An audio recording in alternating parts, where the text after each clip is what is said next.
పోలీసులు సజెస్ట్ చేస్తున్నారు. ఒక పక్క ఉత్తరాంధ్రలో విపరీతమైన వర్షాలు, మేఘావృతమైన వాతావరణం. ఎలా చెప్తారండి హెలికాప్టర్లు వెళ్ళమని? హెలికాప్టర్కి ఒక వీఐపీకి Z+ కేటగిరీ ఉన్న నాయకుడికి భద్రత అక్కర్లేదా? ఫ్లైట్స్ అంటే ఎయిర్పోర్ట్లో దిగే అవకాశాలు ఉంటాయి, దానికి ఏర్పాట్లు ఉంటాయి. ఫ్లైట్ హెలికాప్టర్ ప్రయాణం ఒకటే అవుతుందా? హెలికాప్టర్లో ఇలాంటి వాతావరణంలో అనుకూల వాతావరణం లేనప్పుడు మీరెవరు హెలికాప్టర్లోనే వెళ్ళాలని ఆంక్షలు విధించడానికి? ఇది కరెక్టేనా? Z+ కేటగిరీ నాయకుడిగా ఆయనకి ఇవ్వాల్సిన బాధ్యత, భద్రత ఇవ్వాల్సిన బాధ్యత మీది. ఈ సందర్భంగా ఇంకోటి కూడా గుర్తు చేస్తా, జగన్మోహన్ రెడ్డి గారికి జనంలోకి రావడం కొత్త కాదు. ఆయన పాదయాత్రలు చేశారు. ప్రతిపక్ష నాయకుడిగా ఎన్నో యాజిటేషన్స్లో, ఉద్యమాల్లో పాల్గొన్నారు. ఆయనే స్వయంగా ఉద్యమాలు చేపట్టారు. రోడ్డు మార్గంలో వందలాది కిలోమీటర్లు ఈ రాష్ట్రంలో తిరిగారు. ఇవాళ మీరు 63 కిలోమీటర్ల ప్రయాణానికి భద్రత ఇవ్వలేమని మీరు చేతులు ఎత్తేస్తున్నారంటే ఇది ఉద్దేశపూర్వకంగా జగన్మోహన్ రెడ్డి గారిని కట్టడి చేసే కార్యక్రమం అని మేము భావిస్తున్నాం. ప్రజలకి సమస్యలు వచ్చినప్పుడు ఆ సమస్య పరిష్కారానికి జగన్ గారు ఖచ్చితంగా ప్రజల పక్షాన్ని నిలబడతారు. మీరు ఎన్ని ఆంక్షలు విధించినా, ఎన్ని నిబంధనలు విధించినా అనే విషయాన్ని కూడా పార్టీ పరంగా మేము స్పష్టం చేస్తున్నాం. ఈరోజు మీరు కట్టడి చేయాలనే కార్యక్రమం మాకు అర్థమవుతోంది. ఎందుకంటే జగన్ గారు అంటే, ఆయనకి ఉన్న జనాదరణ అంటే, ఆయనకున్న ప్రజల అభిమానం అంటే మీకు భయం. నిజంగా జనం వస్తే ఆయన వెహికల్ చుట్టూ రోప్ పార్టీలు పెట్టండి, ప్రొటెక్షన్ ఇవ్వండి. ఆయన కార్యక్రమంలో సరైన భద్రత ఉండడం లేదు, సరిపడిన సిబ్బందిని మీరు నియమించట్లేదనే విషయాన్ని చాలా సందర్భాల్లో ఈ మధ్యకాలంలోనే చూసాం. కాబట్టి మీరు ఏర్పాట్లు చేసుకోండి. మేము చాలా ముందుగానే 3-4 రోజులు ముందుగానే ప్రకటన చేసాం. మేమేం చెప్తున్నామంటే, ఈ రాష్ట్రంలో ప్రతిపక్ష నాయకులు తిరగడం ఏం కొత్త కాదు. చంద్రబాబు నాయుడు గారు కూడా 2019-24 మధ్య ప్రతిపక్ష నాయకుడిగా చాలా కార్యక్రమాలు చేశారు. రోడ్డు మార్గంలో పెద్ద ఎత్తున ప్రయాణాలు చేశారు. ప్రతిసారి ఈ ప్రభుత్వం ఎలాంటి ఆంక్షలు విధించకుండా ఆయనకి అనుమతులు ఇచ్చిన విషయాన్ని కూడా మేము గుర్తు చేస్తున్నాం. ఇవాళ ఇదేదో కొత్త విషయం అన్నట్టుగా, గతంలో ఏ ప్రతిపక్ష నాయకుడు తిరగలేదన్నట్టుగా మాట్లాడుతూ ఉన్నారు. మీరు ఇంతకుముందు వెళ్తే, చరిత్రలోకి వెళ్తే, చంద్రబాబు నాయుడు గారు వెళ్ళినప్పుడు గుంటూరులో కానీ, కందుకూరులో కానీ, పీలేరులో కానీ తొక్కిసలాట జరిగి మరణాలు సంభవించినా కూడా ప్రభుత్వం ఆయనకి భద్రత కల్పించి ఆయన వెళ్తున్న ప్రతి ప్రోగ్రామ్ని అడ్డుకోకుండా ఆ రోజు ఒక ప్రతిపక్ష నాయకుడికి సహకారం అందించింది. కానీ ఈరోజు జగన్ గారిని కట్టడి చేయాలని మీరు ఎలా చూస్తారు? అంటే ఎలా రావాలో, ఎప్పుడు రావాలో, ఎందుకు రావాలో మీరే చెప్తారా? జగన్ గారు ఎక్కడ రావాలో మీరే చెప్తారా? ఎలా రావాలో మీరే చెప్తారా? ఎందుకు రావాలో మీరే చెప్తారా? హెలికాప్టర్లో రమ్మని చెప్తున్నారు. వాతావరణం అనుకూలించిన పోయినా కూడా రావాలా? మీకు తెలియదా ఉత్తరాంధ్రలో భారీ వర్షాలు కురుస్తున్నాయని? మీకు తెలియదా ఉత్తరాంధ్ర అంతా మేఘావృతం అయి ఉంది, పరిస్థితులు ఆ వాతావరణం అనుకూలంగా లేదని? ఎందుకు ఈ విధంగా పోలీసులు మాట్లాడుతూ ఉన్నారు? పోలీస్ అధికారులు సమీక్షించుకొని ఆయన ఏదైతే ఇవాళ ఖరారు చేశారో షెడ్యూలు, ఆ షెడ్యూల్ని అనుమతించాల్సిన బాధ్యత మీకే ఉందని కూడా నేను తెలియజేస్తూ ఉన్నాం.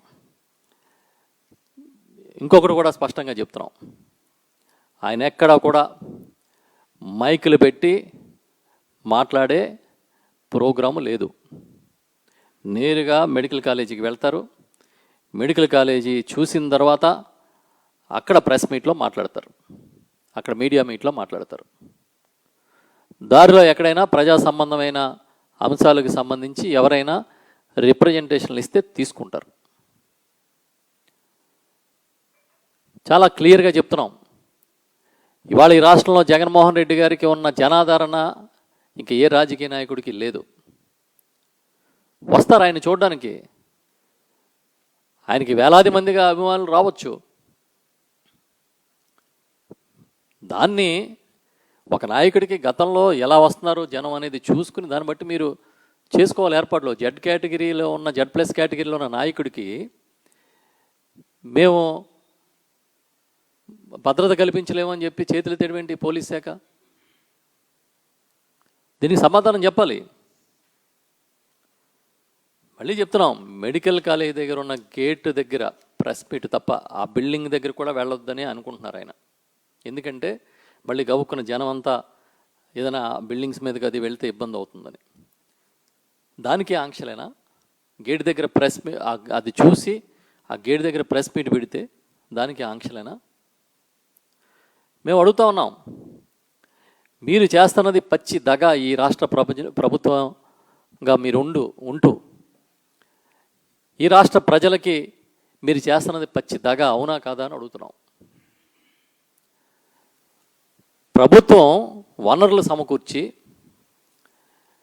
యుద్ధ ప్రాతిపదికన జగన్మోహన్ రెడ్డి గారు 3 ఏళ్ల కాలంలో కాలేజీలు కట్టి అడ్మిషన్లు చేసే పరిస్థితికి తీసుకొచ్చి నాబార్డు నిధుల్ని టైఅప్ చేసి సుమారు 3,500 కోట్లు ఖర్చు పెట్టి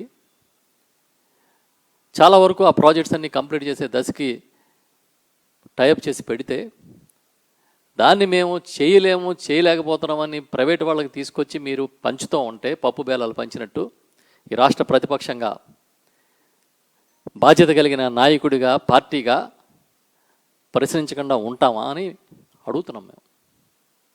ఎట్టి పరిస్థితుల్లో ప్రభుత్వ మెడికల్ కాలేజీలని, టీచింగ్ హాస్పిటల్ని ప్రైవేటీకరించడాన్ని వైఎస్ఆర్ పార్టీ వ్యతిరేకిస్తుంది. దీనికి సంబంధించి ఒక ఉద్యమమే టేకప్ చేస్తూ ఉన్నాం. దానికి సంబంధించిన వివరాలు కూడా మీకు ఈ పాటికి అంది ఉంటాయి. ఇదే కాదు, రేపు జగన్మోహన్ రెడ్డి గారి ప్రోగ్రాంకి ఎవరో వెళ్ళడానికి లేదని లీడర్లకి నోటీసులు ఇస్తున్నారు. సామాన్యులను కూడా బెదిరిస్తున్నారు. వాళ్ళ అభిమానులు కూడా రోడ్డు మీద రావడానికి భయపడే పరిస్థితిని క్రియేట్ చేయాలని, భయభ్రాంతులు చేయాలని మీరు ప్రయత్నం చేస్తూ ఉన్నారు. మామూలుగా ఏ పిలిపించినా హౌస్ అరెస్టులు చేయడం, నాయకులకి నోటీసులు ఇవ్వడం పరిపాటి అయిపోయింది ఈ రాష్ట్రంలో. అంటే మిమ్మల్ని ఎవరు ప్రశ్నించకూడదు, ఎవరు గొంతు ఎత్తినా కూడా అణిచివేయాలనే లక్ష్యంగా మీరు పనిచేస్తున్నారు తప్ప చిత్తశుద్ధి లేదు. అంటే బయటికి ఆయన వచ్చే కొద్దీ మీలో వణుకు పెరిగిపోతుంది. మీరు చేస్తున్న తప్పుల్ని నిలదీసి కడిగేస్తున్నా ఉన్నారు జగన్మోహన్ రెడ్డి గారు అనే భయం అణువణువున కనిపిస్తుంది మీకు. నకిలీ లిక్కర్ ఫ్యాక్టరీని పెట్టుకుని నడుపుతున్నారు. ఒక పక్క ప్రభుత్వ ఆసుపత్రుల్ని, ప్రభుత్వ మెడికల్ కాలేజీలని ప్రైవేటు పరం చేసే కార్యక్రమం చేస్తూ ఉన్నారు. అసలు ఏ కాంక్షతో మీరు బతుకుతున్నారో మీకు ఏమైనా అర్థమవుతుందా? ఎలాంటి కాంక్షలతో మీరు ఈ ప్రభుత్వాన్ని నడుపుతున్నారో మీకు ఏమైనా తెలుస్తుందా? నకిలీ మద్యం తయారు చేస్తున్న ఫ్యాక్టరీలు బయటపడడం అనేది ఈ రాష్ట్ర చరిత్రలో తొలిసారి. పోనీ ఒకచోట కాదు, రాష్ట్రం నలుమూలలా విస్తరించేశారు, మాఫియా విస్తరించినట్టు. ఇవాళ గిరిజన ప్రాంతాలతో సహా అన్ని ప్రాంతాల్లో వైద్య ఆరోగ్య సేవలు ఉత్తమంగా అందించాలనే ఉత్తమ లక్షణంతో శాశ్వతంగా ఆసుపత్రులు నిర్మాణం చేసి, శాశ్వతంగా మెడికల్ కాలేజీలు నిర్మాణం చేసి, వేలాది సీట్లు కొత్తగా మెడికల్ సీట్లు తీసుకొస్తే మీకేంటి బాధ? జగన్మోహన్ రెడ్డి గారికి పేరు వస్తుందని. జగన్మోహన్ రెడ్డి గారికి పేరు వస్తుంది కాబట్టి ఈ కాలేజీలని నడపకూడదు. కాబట్టి ఆయన వస్తే ఉద్యమం తీవ్రతరం అవుతుంది కాబట్టి రోడ్డు మీదకి రానివ్వకూడదు. నేను అడుగుతా ఉన్నా, మాకవరపాలెం వరకు హెలికాప్టర్ ద్వారా వెళ్ళేందుకు అనుమతి కోరితే పరిశీలిస్తామంట ఎస్పీ గారు చెప్తున్నాడు.